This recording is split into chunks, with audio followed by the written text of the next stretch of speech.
Hi hello అందరు నమస్తే. ఈ రైతులందరికీ మనం ఈరోజైతే మనమైతే మాట్లాడుకుందాం ఈ రైతు బంధు గురించి. అయితే రైతు బంధు పడదా అని. ఇంకొకటి వచ్చేసి అయితే మనమైతే వరి నాట్లు అయితే అయిపోయినాయి కదా.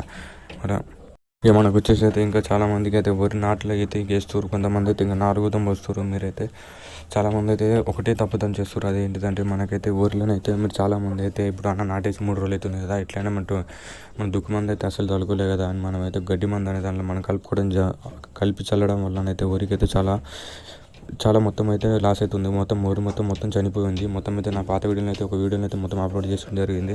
దానికైతే నేను ఏం చేసిన అంటే ఇప్పుడు నాటేసి 3 రోజులు అవుతుంది కదా అని ఎట్లయినా ఉసుకలు కలిపి చల్లాలి కదా అని అయితే నేను ఏం చేసిన అంటే 20 కలిపి చల్లే వరకు అయితే ఊరి మాత్రం ఎరవాడి మొత్తం చనిపోవడం జరిగింది. మొత్తం అయితే ఊరి అయితే మొత్తం ఖరాబ్ అయిపోయింది. మళ్ళీ ఇంకొకటి వచ్చేసి మళ్ళీ నేను నారు పోసి మళ్ళీ నాటేయడం జరుగుతుంది.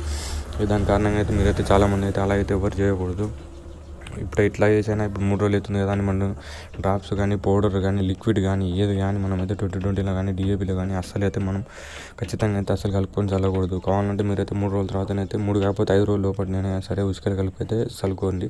దానికైతే మనకైతే మంచి రిజల్ట్ ఉంటుంది. దానికి కాకపోతే కూడా మనం ఒక 15-20 రోజుల తర్వాతనైతే కానీ మనకి ఎకరానికి వచ్చేసి అయితే వేరే అనేది చిన్న బాటిల్ ఉంటుంది. అది ఒక్కటి ఓడినామంటే మనమైతే ఊరైతే ఎలాంటి ఓడిపిల్లి కానీ గడ్డి కానీ ఏ గడ్డి అనేది మొత్తం చనిపోవడం జరుగుతుంది. మనకు వచ్చేసి మాత్రం ఎకరానికి వచ్చేసి అయితే 150 నుంచి 300 రూపాయల లోపలనే అయిపోతుంది. మనకైతే ఫుల్ రిజల్ట్ అయితే రావడం జరుగుతుంది. ఇంకొకటి విషయం అయితే మన రైతు బంధు గురించి అయితే మనమైతే ఫుల్ అయితే